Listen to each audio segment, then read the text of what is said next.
وحی دا د نبوت خاصه ده چې نبی وی هغه ته به من جانب الله وحی وی جبریل علیہ الصلوۃ والسلام راتګ با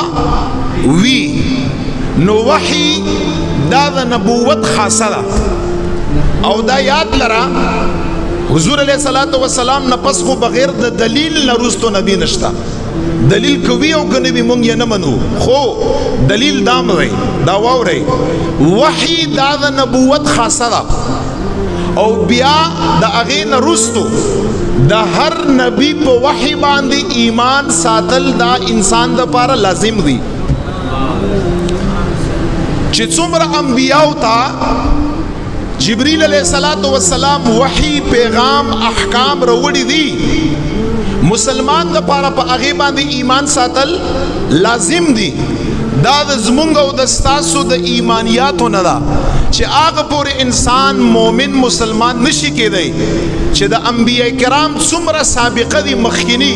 په هغه باندې وحی راغلی او په هغه باندې زما او ستا ایمان رانوړو او په هغه وحی باندې چې کوم وحی پر رسول الله صلی الله علیه وسلم باندې نازل ده چې ترڅو پورې ما او تا په هغه باندې ایمان را نوړو نو ما او تا مؤمنان نشو کېدای نو پته سو لګی دا چې وحی دا خاصه د نبوت ده او په هغه باندې ایمان راوړل مسلمان د پاره سدي فرض دي په دې باندې پوه شوي اوس راشي بفرض محال یو منٹ دا پارا یو خبر اکڑم بفرض محال مثال کے طور پہ نن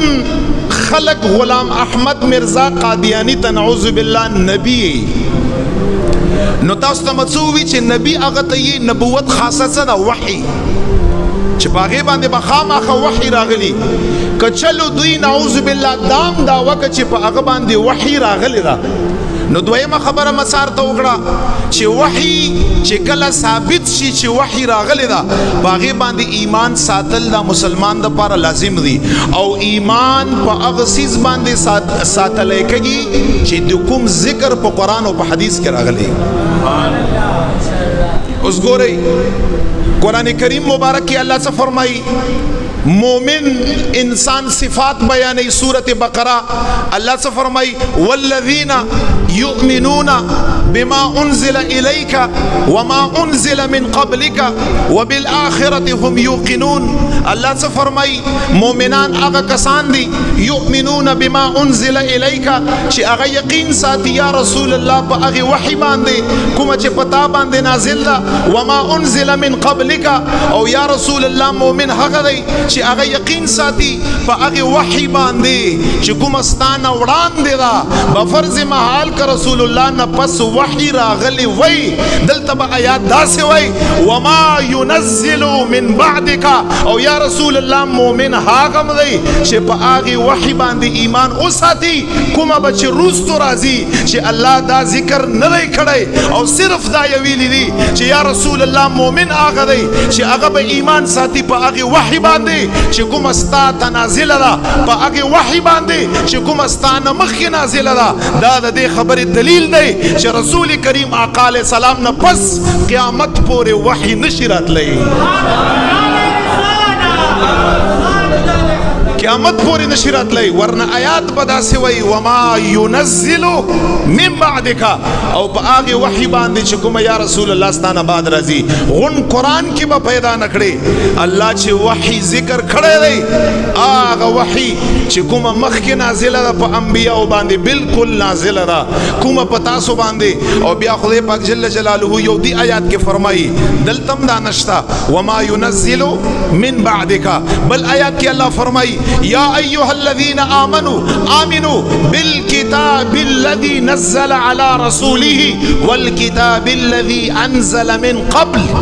اللہ سے فرمائی اے مومنانو ایمان اساتے پا اغی وحی باندے چھے پا رسول کریم آقا علیہ السلام میں نازل دا پا اغی وحی باندے چھے رسول اللہ مبارک نا مخ کے نازل دا مخ کے نام دا دے خبر دلیل دے چھے رسول اللہ نا پس نزول دا وحی نشتا تر قیامت پوری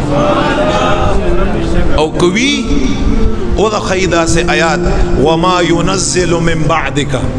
او آغا وحی ځکه چې وحی خو د ایمانیاتو نه ده پاغه باندې بمونګه او چې چاله یو خبر ارته کومه چاله چې وحی ناراضي الله جل جلاله طرفنا هغه سره رابطه نه او بیام د نبوت دا وکا نبی خو نشي کېدای خدا سے انسان کافر او مرتد ضرور کېدای شي بیا نه دا انسان مرتد دی دا انسان کافر دی دا انسان خارج از اسلام دی چې کوم یو انسان نبوت دا وکا پس رسول الله نا او اغل وحی ناراضي هغه سره الله جل جلاله رابطه نه او بیام د نبوت دا وکا مسلمان نه دا انسان کافر دی خارج از اسلام دی مرتد دی نعوذ بالله من ذلک دا خو یا ډیره رستو خبره ده چې دا مرتد انسان نعوذ بالله څوک په تور د نبی باندې ومني بالکل نشته